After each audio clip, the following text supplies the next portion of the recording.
Good afternoon students. आजच्या video लेक्चरमध्ये आपण नवीन पाठाला सुरुवात करणार आहोत. पाठाचं नाव आहे परिसंस्था. तर परिसंस्था म्हणजेच काय, तर आपल्या सभोवतालचे जग हे दोन प्रकारच्या घटकांनी बनलेलं असतं.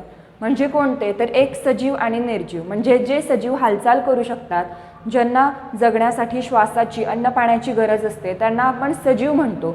परंतु जे घटक एका जागेवरून दुसरीकडे हालचाल करत नाही, ज्यांना जगण्यासाठी किंवा इतर गोष्टींसाठी अन्नाची आवश्यकता नसते, श्वासाची आवश्यकता नसते, अशा घटकांना आपण निर्जीव घटक असे म्हणतो. तर या सजीव आणि निर्जीव घटकांमध्ये सतत एक आंतरक्रिया घडून येत असते. सजीव आणि त्यांचा अधिवास किंवा पर्यावरणीय घटक यांच्यामध्ये परस्पर संबंध असतो. तसेच बघा, तर जैविक व अजैविक घटक यांची परस्परांशी होणारी आंतरक्रिया म्हणजेच परिसंस्था. परिसंस्थेचा अर्थ काय, तर जैविक व अजैविक घटक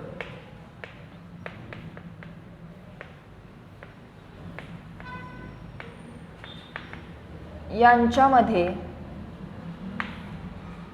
परस्परांशी होणारी आंतरक्रिया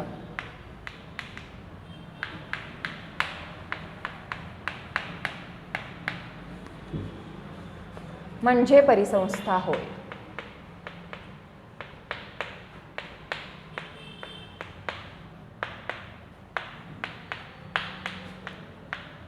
त्या परिसंस्थेलाच आपण इकोसिस्टीम असं सुद्धा म्हणतो. तर काय होतं, जैविक व अजैविक जे घटक आहेत त्यांच्यामध्ये स्वतःच आतल्या आत एक आंतरक्रिया घडून येत असते आणि या परस्परांशी होणाऱ्या आंतरक्रियेलाच आपण परिसंस्था किंवा इकोसिस्टीम असं म्हणू शकतो. तर बघा, आपल्या सभोवताली अनेक असे सजीव घटक आहेत. त्यामध्ये सूर्यफूल, हत्ती, कमळ, शैवाल किंवा सूर्यप्रकाश, गवत, पाणी, मुंगी, मांजर हे काय आहेत, तर ते सजीव किंवा जैविक घटक आहेत. कारण ते एका जागेवरून दुसरीकडे हालचाल करू शकतात, त्यांना जगण्यासाठी अन्न पाण्याची श्वासाची गरज असते. परंतु दगड, माती, विटा, घरे हे काय आहेत, तर हे अजैविक घटक आहेत. कारण ते एका जागेवरून दुसरीकडे हालचाल करू शकत नाहीत आणि त्यांना जगण्यासाठी अन्न पाण्याची किंवा श्वासाची गरज सुद्धा लागत नाही. तर अशा प्रकारे बघा, परिसंस्था ही दोन घटकांमध्ये विभागली गेलेली आहे. पहिला आहे तो जैविक घटक आणि दुसरा आहे तो अजैविक घटक. आणि हे जे अजैविक घटक किंवा जैविक घटक आहेत ते सुद्धा एकमेकांमध्ये छोट्या छोट्या टप्प्यांमध्ये विभागले गेलेले आहेत. तर ते कोणते ते बघूया आपण. तर पहिला परिसंस्थेचा जो घटक आहे तो अजैविक आणि जैविक बघूयात आपण. तर परिसंस्था म्हणजे काय हे तुम्हाला समजलं. तर जैविक आणि अजैविक घटकांमध्ये परस्परांशी होणारी आंतरक्रिया याला आपण परिसंस्था असे म्हणतो. आणि हीच परिसंस्था जी आहे तो दोन विभागांमध्ये विभागली गेलेली आहे. त्यातला पहिला जो आहे तो अजैविक घटक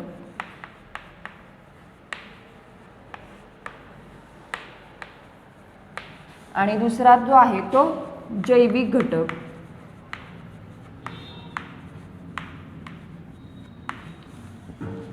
तर यामध्ये बघा, अजैविक घटक सुद्धा दोन घटकांमध्ये विभागला गेलेला आहे. पहिला भौतिक घटक म्हणजे आपल्या सभोवताली जे आहे त्याला आपण भौतिक घटक असे म्हणतो. आणि रासायनिक घटक म्हणजे रासायनिक प्रक्रियेतून तयार झालेले जे घटक आहेत ते रासायनिक घटक. तर आता हे जे भौतिक घटक आहेत त्यामध्ये काय येतं बघा, तर हवा, पाणी, खनिजे, मृदा आणि सूर्यप्रकाश हे सर्वच्या सर्व घटक कशामध्ये येतात, तर भौतिक घटकामध्ये. कारण हे आपल्याला आपल्या सभोवताली पाहायला मिळतात म्हणून आपण त्यांना भौतिक घटक असे म्हणतो. आणि रासायनिक घटकांचे सुद्धा दोन भाग पडतात. पहिला आहे असेंद्रिय पदार्थ आणि दुसरा सेंद्रिय पदार्थ.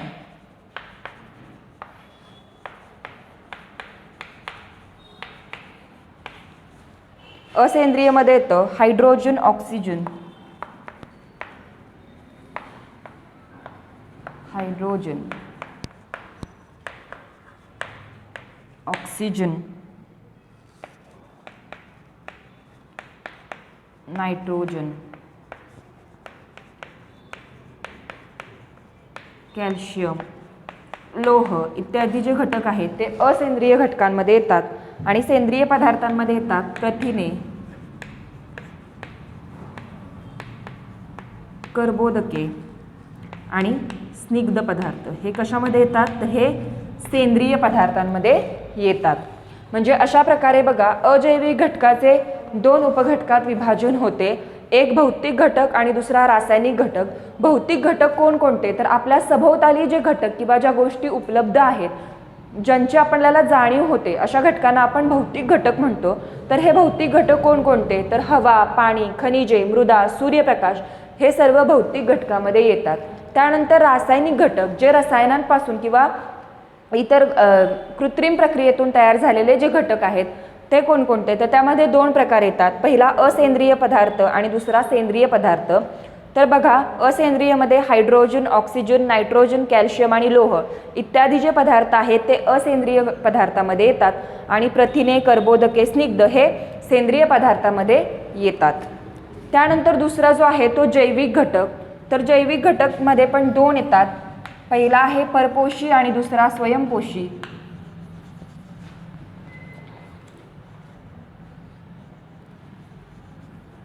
पहिला आहे परपोषी. परपोषी म्हणजे दुसऱ्यावर अवलंबून असणारा आणि स्वयंपोषी म्हणजे स्वतःवर अवलंबून असलेला. असे जैविक घटकांमध्ये दोन येतात. काही जैविक घटक जे आहेत ते स्वतःचे अन्न स्वतः तयार करतात, परंतु काही जे जैविक घटक आहेत ते अन्नासाठी दुसऱ्यावर अवलंबून असतात. म्हणजे वनस्पती जे स्वतःचे अन्न स्वतः तयार करतात त्यांना आपण स्वयंपोषी म्हणतो, परंतु प्राणी जे अन्नासाठी दुसऱ्या प्राण्यांवर अवलंबून असतात त्यांना आपण परपोषी असे म्हणतो. तर स्वयंपोषीमध्ये कोण येतं? तर उत्पादक, म्हणजे जिथून उत्पादन होते त्याला आपण स्वयंपोषी असे म्हणतो. आणि परपोषीमध्ये येतात दोन, पहिला आहे जो भक्षक आणि दुसरा आहे तो विघटक. म्हणजे एखाद्याचं भक्षण करणारा किंवा एखाद्यावर अवलंबून राहणारा त्याला आपण भक्षक म्हणतो. आणि विघटन म्हणजे भक्षक झालेल्या गोष्टींचे विघटन करणे, हे सुद्धा परपोषीमध्ये येतं. त्यानंतर उत्पादक कोण आहेत? तर हिरव्या वनस्पती, म्हणजे जी झाडे झुडपे आहेत ते काय आहेत? ती उत्पादकाचे म्हणजे उत्पादन निर्माण करण्याचं काम करत असतात. आपल्याला झाडांपासूनच अन्न मिळतं, फळे, फुले हे सर्व जे आहे ते आपल्याला झाडांपासून मिळत असतं. तसेच आपल्या खाण्यामध्ये जेवढे जे पदार्थ आहेत ते आपल्याला वनस्पतींपासूनच मिळत असतात. त्यानंतर भक्षकमध्ये येतं ते प्राणी आणि विघटनामध्ये येतं सूक्ष्मजीव. सूक्ष्मजीव सुद्धा एक प्रकारचं परपोषीच आहेत, कारण ते प्राण्यांनी खाऊन राहिलेल्या ज्या गोष्टी असतात त्यांचं विघटन करतात आणि त्या विघटनावरच ते जगत असतात. त्यामुळे सूक्ष्मजीव सुद्धा परपोषी प्रकारात येतात. त्यानंतर प्राण्यांचे सुद्धा तीन आहेत, पहिला प्राथमिक भक्षक, त्यानंतर दुसरा द्वितीय भक्षक आणि तिसरा जो आहे तो तृतीय भक्षक. अशा प्रकारे प्राण्यांचं सुद्धा विभाजन केलेलं आपल्याला दिसून येतं. म्हणजे बघा, परिसंस्था काय? तर जैविक व अजैविक घटकांचे तसेच परस्परांशी होणारी आंतरक्रिया हे मिळून परिसंस्था तयार होत असते. आणि परिस्थितीचे जैविक व अजैविक असे दोन घटकांमध्ये आपण विभागणी केली, ती अशाप्रमाणे. हे तुमच्या वहीमध्ये व्यवस्थित लिहून घ्या.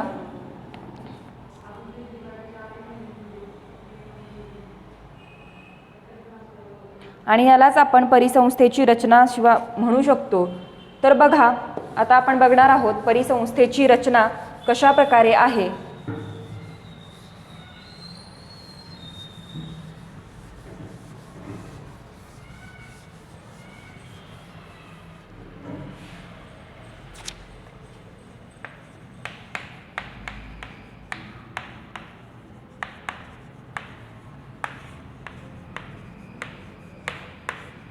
परिसंस्थेची रचना. तर यामध्ये बघा, सजीवांना जगण्यासाठी निरनिराळ्या अजैविक घटकांची गरज असते, तसेच त्यांची निर्जीव घटकांशी जुळवून घेण्याची क्षमता सुद्धा वेगवेगळी असते. एखाद्या सूक्ष्मजीवाला ऑक्सिजनची गरज असते तर दुसऱ्याला नसते. काही झाडांना जास्त सूर्यप्रकाश हवा असतो तर काही झाडांना कमी सूर्यप्रकाश हवा असतो. म्हणजेच काही झाडे ही चांगल्या सावलीमध्ये वाढतात तर काही झाडे ही अधिक कडक उष्ण सूर्यप्रकाशामध्ये वाढली जातात. तर परिसंस्थेतील प्रत्येक अजैविक घटक उदाहरणार्थ हवा, पाणी, माती, सूर्यप्रकाश, तापमान, आर्द्रता इत्यादींचा त्यातील सजीवांवर किंवा जैविक घटकांवर परिणाम होत असतो. एखाद्या परिसंस्थेत किती आणि कसे जीव जगू शकतील आणि त्यांची संख्या किती असावी हे त्या परिस्थितीतील अजैविक घटकांवर ठरते. म्हणजे बघा, काही प्राणी असे असतात ज्यांना अधिक उष्णता सहन होत नाही, त्यामुळे ते थंड ठिकाणच्या प्रदेशामध्ये त्यांची जी मर्यादा असते किंवा त्यांची संख्या ही जास्त असते. परंतु काही प्राणी असे असतात ज्यांना थंडी अजिबात सहन होत नाही, त्यामुळे उष्ण प्रदेशांमध्ये त्यांची संख्या जास्त असते. तशाच प्रमाणे बघा, आपल्याकडे काही झाडे अशी आहेत जी उष्ण व थंड या दोन्ही प्रकारामध्ये राहू शकतात. परंतु काही झाडे आहेत ज्यांना वाढण्यासाठी, उदाहरणार्थ स्ट्रॉबेरी, तर स्ट्रॉबेरीचं पीक येण्यासाठी आपल्याला अत्यंत थंड वातावरणाची गरज असते. स्ट्रॉबेरीचं पीक हे उष्ण वातावरणामध्ये येऊ शकत नाही, त्यामुळे जिथे जिथे थंड वातावरण असेल अशाच ठिकाणी आपण स्ट्रॉबेरीचं पीक घेऊ शकतो.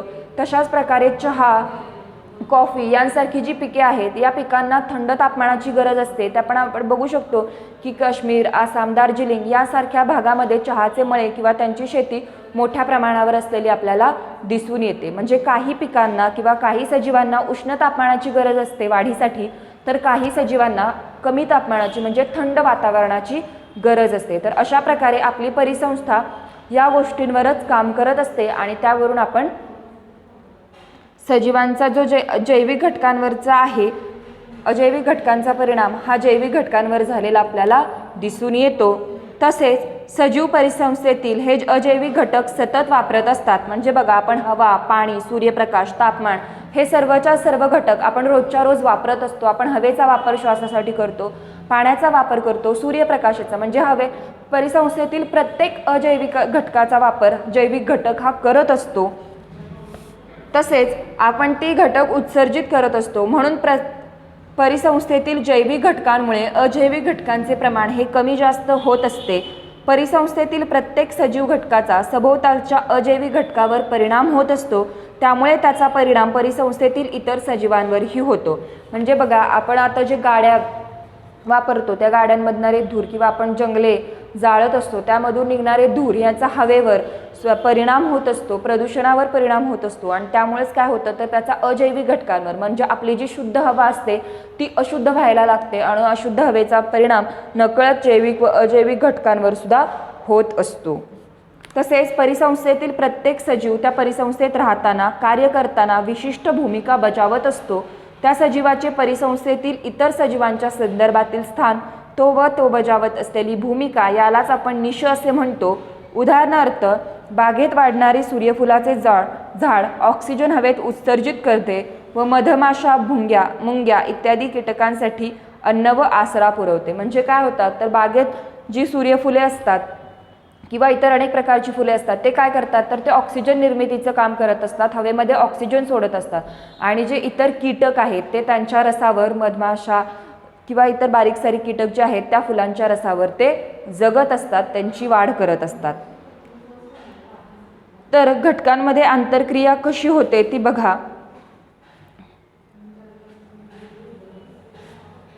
तर समजा आपण इथे वनस्पती घेतल्या, तर वनस्पती पहिलं काय करणार तर अजैविक घटक आपण इथे समजा घेतले, सौर ऊर्जा किंवा कार्बन डायऑक्साईड, सौर ऊर्जा घेतली, तर त्या सौर ऊर्जेपासून काय होणार तर वनस्पती प्रकाश संश्लेषणाद्वारे आपले अन्न प्रकाश संश्लेषण करणार आणि प्रकाश संश्लेषणाद्वारे काय होणार तर वनस्पती आपले अन्न तयार करणार. त्यानंतर वनस्पतींपासून काय होणार तर प्राणी हे वनस्पतींचा अन्न ग्रहणासाठी वापर करणार.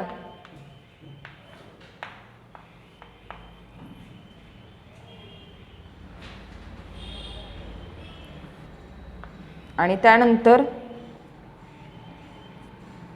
बघा, जैविक घटक व अन्न ग्रहण करतात त्यांना आपण जैविक घटकामध्ये प्राथमिक, द्वितीय व तृतीय भक्षक तयार होणार.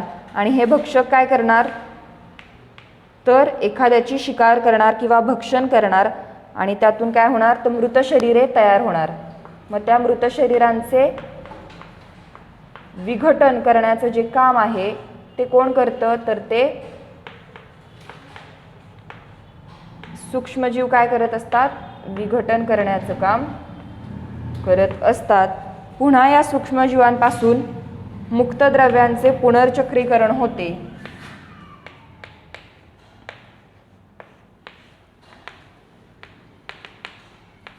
म्हणजे परत वनस्पती तयार होतात, या परत त्यांचे चक्रीकरण चालू होते. परत ते काय करतात, सौर ऊर्जेवर अवलंबून असतात.